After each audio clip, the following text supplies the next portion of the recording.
Part 1, Nagaroth, the winter of 2523 to 2524. Chapter 1. The enemy of your enemy is your friend. The words reverberated through the Drakow's brain like rolling thunder. Sharp, persistent, insinuating. They spoke to him with an intensity beyond that of simple speech.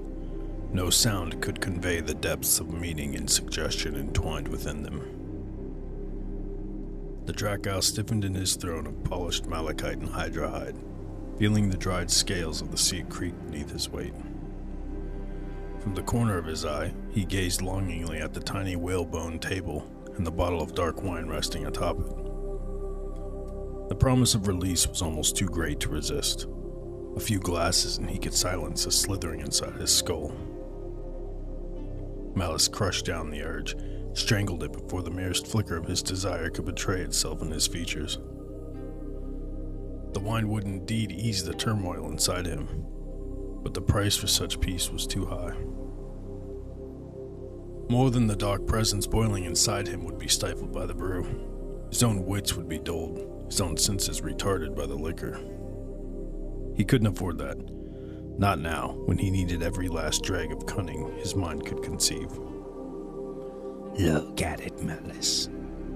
Look at that simpering bag of vice and corruption. Listen to its scheme and plot. Is this petty intrigue the best you can aspire to? You who have walked in the realms of the gods themselves. The Drakow's eyes narrowed as he studied the elf who knelt before his throne. He watched the ripple that passed through the thin spider silk cape draped across the Druchi's shoulder each time the elf drew a breath. He scrutinized the subtle play of hue and texture in each scale of the elf's hauberk. He inspected the quality of the swords thrust through the elf's dragon skin belt, the craftsmanship of the engraving on the hilt and the pommel. His nose drank in the smell of exotic spices and perfumes exuding from the elf's pale skin and long dark hair. His ears deciphered the practiced tonalities and courtly inflections laced into each word. Yes, everything was there. The Druchi crouched before him looked, smelled, and sounded the part. If there was deception here, it had been very carefully prepared. Not so long ago, Malus would have still entertained his doubts. A clever enemy would take such pains and invest such care into a plot against him. Now, however, he doubted there was anyone in Nagaroth who had the patience for such delicacy of deception. There simply wasn't the time for such games anymore. Nagaroth was a land besieged, tearing itself apart in the wake of an unprecedented invasion from the north. A tide of human barbarians, beastmen, and daemons had exploded from the waste and smashed their way through the ring of watchtowers that guarded the borders of the Druchi. There had been no warning. The sorcery of Grond and Marathi had failed to alert Nagaroth to its peril. The hosts of chaos had descended, slaughtering all they confronted, despoiling and destroying everything in their path. The time for games was over. All the craft and subtlety, the scheming and politicking, all of it was over. A new age was come upon the elves of Nagaroth, an age of crisis and cataclysm. An age that demanded actions, not works. It was a call to action that had been brought to Malus. As Dracow of Haggrafe, he was the most powerful of all the Dreadlords, his army second only to those of Nagarond itself. No, Malus corrected himself. The armies that bent their knee to his banner were mightier now than those who served the black flag of Nagarond. To the soldiery of Haggrafe had been added the warriors of vanquished Nagor and the refugees from Klar Karand, to say nothing of entire tribes of shades who had abandoned the wilds to seek sanctuary within the spires of the Dracow city. As Malus expanded his forces, those of the Witch King had lessened, bled away by constant conflict against the barbarians and monsters seeking to conquer his kingdom. How many thousands had been killed to break the horde of the Daemon Thing Valkia? How many more had been lost on that long march to Grond to seek a reckoning with the treacherous Marathi? Your star rises, Malus, but beware. The star that burns brightest is the first to be extinguished. Malus gripped the arms of his throne, feeling the cold of the malachite beneath his fingers. He nodded to the messenger, the high-born emissary who had brought him the most tantalizing proposition. In every line of the messenger's face, he could read the smug arrogance of breeding and privilege, the surety of one who has had his every whim obeyed without question. By using such a messenger, the one who had sent him was displaying before Malus the magnitude and severity of what he was being offered. You may tell her ladyship that I will meet with her and her confederates, Malus decided. The messenger raised his eyes, just that little spark of condescension betraying itself in the corners of his gaze. The Zatina was certain her offer would appeal to your lordship. He bowed his head again. Is there any message you wish me to convey to her? I will send my own message to Kyra, Malus said. In a single impossibly swift motion, the Drakhouse sprang from his throne and lunged at the messenger. The Highborn was quick, fast enough to raise one hand in a warding motion while he reached with the other for a dagger cunningly sewn into the lining of his cape. Malus drove the black edge of his sword down through the messenger's hand, the enchanted metal ripping through the elf's mail as though it were butter. Fingers danced across the floor as Malus brought the warp sword of Cain shearing through the messenger's arm and into the Druchi's breast. As blood bubbled over the dying Highborn's lips, the dagger he'd been trying to free from his cape clattered against the ground. Malus stared down at the bloodied carrion. Breeding and position counted for nothing now. The time for such frivolities was over. All that mattered was ability and ruthlessness, the vision to see and the power to take. Sylar, Malus called out as he wiped the edge of his sword clean with his victim's cape. From the shadows of the audience chamber, a tall, powerfully built elf marched into the fitful witchlight cast by the overhanging lamps. Like the recently slain messenger, he wore an elaborate cuirass of steel scales, and there was upon his face the similar qualities of breeding and nobility. There, however, the resemblance ended. Sylar Thornblood was of hag grafe, and none of the sons of the hag sneered at Malus Darkblade. Even in their innermost thoughts, they held their Dracow in a place of fear. They were too familiar with the Dreadlord's deeds and the fates of his enemies to harbor any delusions about defying him. The nobles of the hag might hate Malus, but they would never underestimate him. You wish that to be removed? Sylar asked, pointing to the butchered messenger. Place him somewhere that the Zatina's agents will be sure to find him, Malus said. Sylar bowed his head, not quite daring to match his lord's gaze as he spoke. The Zatina will know it was you who killed him. It was true. No weapon in Nagaroth left a wound such as the warp sword dealt. She will, Malus agreed. That is as it should be. With a wave of his hand, he dismissed Sylar, leaving the warrior to his grisly task. Soon Sylar was trudging off, the messenger's body wrapped in the silk cape and slung across his shoulder like a sack of meal. They offer you the scraps of power. I offer you a feast. Why be content with a mortal's appetite when you can aspire to be so much more? Malus turned and made his way to the table and the bottle resting upon it. He could feel the wine calling out to him, sensed the shudder of longing that coursed through his flesh. Freedom lay within that bottle, if only he was weak enough to take it. You are weak, are you not, Darkblade? The mockery crawled through his skull, stilling Malus's hand even as he reached for the bottle. His hand closed into a fist. With an animalistic snarl, he brought his hand smashing across the table. The bottle shattered against the floor, splashing the precious wine everywhere. Malus stared down at the spilled liquid. In his head, the voice suggested he might still drop to all fours and lap it up like a thirsty dog. Was that wise? A disapproving voice called out to Malus. Malus looked away from the wine. Advancing towards him across the audience chamber, with a stately, unhurried step, was an elegant figure, bedecked in flowing black robes, her carriage framed in a lacy meshwork of tiny pearls and crushed sapphires. her dark tresses bound in a coiffure of gold and jade.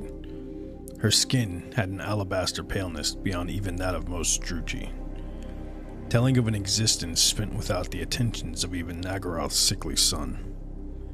Across the harsh beauty of her features was stamped the fiercest determination, the sparks of her terrible will blazing in her eyes.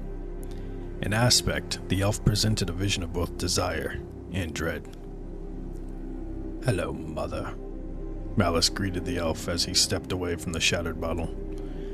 "Your health looks as involatile as ever." Lady Eldir didn't allow her son's remarks to bait her. It was only through her intrigue and her assistance that Malus had survived to become Draco of Haggrave. It was only by her sorcery that he was able to control the terrible affliction that gripped him, and which, if exposed, would see him torn limb from limb by his own slaves. Her hold over her son was great, but so too was his over her. Lady Eldir was that rarest of creatures, a sorceress who owed no loyalty to Morathia or her covenant. She had been a Nagarite taken from the frozen Ark by Malus's father. Only the protection of Haggrave had kept her from being returned to Nagor or surrendered to Morathi. In placing her son upon the throne of Haggrave, she had helped to ensure the continued protection of Nagaroth's second city. Of late, however, Lady Eldir had been compelled to demand further indulgence from her son. She had discovered her vitality beginning to ebb, the old spells to ensure her youthfulness beginning to slip. The solution had been restorative magic that harkened back to the forbidden pleasure cults that had corrupted the cities of Ulthuan long ago. Baths drawn from the heart's blood of elf youths and maidens, the blood of innocence to wash away the stain of age and corruption. Only through the connivance of Malus had Eldir been assured of a steady supply of sacrifices to maintain her vigor. "I wish I could say the same for the steadfastness of your mind," Eldir reproved him. She smiled at the flicker of disquiet that appeared on his face. "You needn't worry. There are no spies here. I would know if there were." She ran her fingers across the curve of her cheek, feeling the silky newness of her revivified skin. "As you observe, my vivacity is as keen as ever it was." Malus scowled. "That pays a high price for your sorcery, mother. I should feel cheated if your powers were not quite as profound as you claim them to be." He shook his head and stalked back to his throne. "Just the same, I don't want any affliction mentioned in Nagarond, not even between ourselves." Eldir stepped around the shattered glass and spilled wine. "I didn't know you were so afraid of the Witch King. Certainly not after your entanglements with Lady Kyra. A usurper who fears his sovereign has lost before he begins." "Anyone who doesn't fear Malkith is either mad or a fool," Malus returned. "No. To have any chance at all, I cannot deny my fear of him." The sorceress circled the Malachite throne, her boots clicking against the tiled floor. "Then you will expose the Satina's plot. Forget the chance that Providence has given you?" She leaned close to the throne, her hand closing on Malus's arm. "They are offering you his crown, the circlet of iron itself. You would be lord of all the Druchi, master of Nagaroth." Malus glanced past his mother, staring regretfully at the spoiled wine. "I will expose no one. Not yet, at least. I will hear Kyra's offer, learn how much support I can expect. The killing of her messenger was a warning to the Zatina and to the other Dreadlords. They must know it is I, not they, who hold the reins of power. They think to make a present to me of something only my strength and the might of the Hag can secure. When they find their highborn messenger lying in the gutter like some garbage, they will understand that. When the Blackguard fails to arrest Kyra, they will know I haven't exposed them, that I will listen to what they would pledge to their new king." Eldir brought her hand up to Malus's head, running her fingers through his dark locks. "The land is in turmoil. There is talk of treachery everywhere. The noble houses snap at one another's throats even as the daemons come crawling across their walls. It will take a strong arm to bind them once more to the service of their kingdom. It will take ruthlessness beyond that of the Witch King, savagery unmatched even by daemons, to break their pride and bind them in the shackles of terror. Taking hold of his mother's hand, Malus pressed it to his lips. I have been schooled in the cruelties of Haggrave. I have endured the horrors of the Waste themselves. The blood of my own father is on my hands. There is no brutality I would not indulge for the sake of power. You know that. The Drakow's grip suddenly grew tight with a sharp pull. He brought Eldir to her knees beside him, her face level with his own. From the first, I think you foresaw this moment with your magic. Every torture and torment I survived, you saw before it happened. All that I have suffered was known to you, wasn't it? And if it was, Eldir demanded, if your entire life stood revealed to me while you were still growing inside me, how should that change this moment? Will you curse me for what you have endured or thank me for preparing the way? Malus shook his head. Neither, he said. The past is done. It is the future I seek. You have brought me to this moment. Tell me, what waits beyond? The sorceress turned her face, unable to hold the suspicious glare in Malus's gaze. I have seen this far, but no further. There are rules to magic, boundaries that cannot be defied. This land draws but faintly upon the lighter vibrations within the aether, and only so much can be achieved with the lower harmonies. Your doom is obscured, but this much I can tell you. The fate of Nagaroth is bound to your own. Malus released his mother, sinking back against the rest of his throne. Mine is the doom of Nagaroth, he mused. He kept his eyes on his mother as Eldir withdrew from the chamber. He was cautious about trusting her too far with her portents and prophecies. After all, she had benefited the most by placing him on the throne of Haggrave. Conquest of Nagor had eliminated most of Eldir's enemies. Malus had to wonder what foes she hoped to involve in this doom she now foretold. It will be a terrible doom. An end to all things, Malus. You will lose all you possess. Nothing will be left. The Dracow pressed his fist against his forehead, trying to blot out the foul whisperings inside his skull. He thought himself so strong to deny the sucker of the bottle, but now he wondered if he'd been clever. Hadn't he simply responded to that goading mockery, done exactly what it wanted him to do? A different path can be yours, a path of unending glory and horror. Shut up, Daemon, Malus growled at the voice creeping through his mind. The caustic laughter of Zarkin was the only response to Malus's fury. The Daemon could wait. What was time, after all? To something truly immortal. I expected more of you, Malus said as he marched out from a concealed doorway and into the dank crypt. The crypt was buried beneath the tower that had once been the stronghold of Oriath Kincutter. Oriath and his house had been abolished years ago, exposed as devotees of the profane god Slanesh. The Witch King had flayed every member of the house, from Oriath himself to the lowest slave, and impaled the wet, raw bodies upon the walls of Nagorond. It had taken weeks for some of the cultists to finally die, the slobbering moans from their tongueless mouths serving as morbid warnings to all Druchi that some obscenities were too much even for Nagoroth. Since the abolishment of Oriath's title, no new Dreadlord had been bold enough to claim the shunned tower for his own. There were too many whispers that some of the things Oriath had called from beyond continued to linger in the deserted passageways and chambers. With survivors streaming into the city, with the Black Council and their entourages flocking to answer Malekith's call, the Cursed Tower was perhaps the only place in the city that offered the isolation the Zatinist gathering required. Resplendent in a silver-lined gown of black, a wispy filigree adorned with bloodstones, entwined with the cascade of her raven tresses, Lady Kyra looked incongruous with the macabre surroundings of the soot-blackened crypt, the smashed bones of Oriath's ancestors strewn about the floor. She looked as though she were attending a royal banquet, not orchestrating a secret plot to overthrow the Witch King. Always possessed of a flawless grace and poise, there was nevertheless something about Kyra that made the blood turn cold in Malus's veins.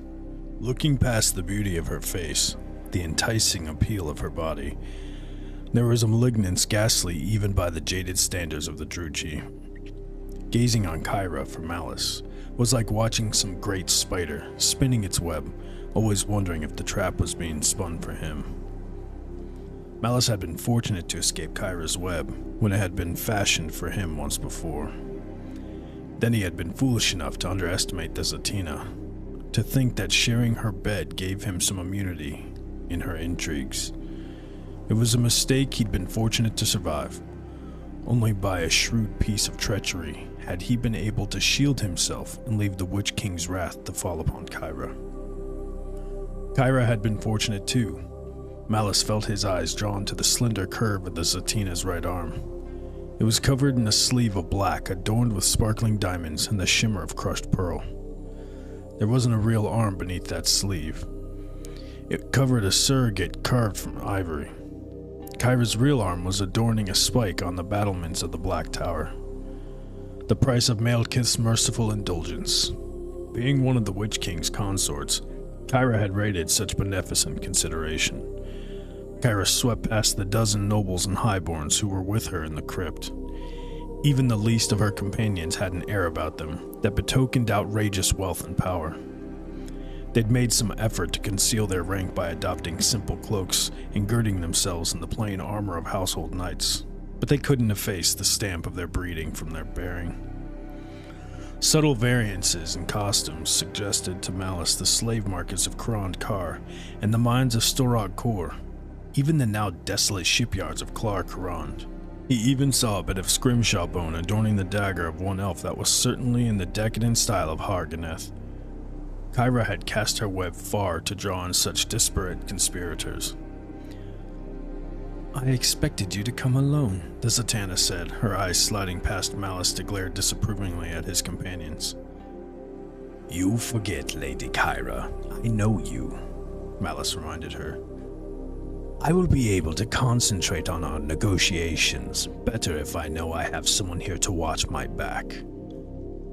He made a point of using his right hand as he indicated his two companions.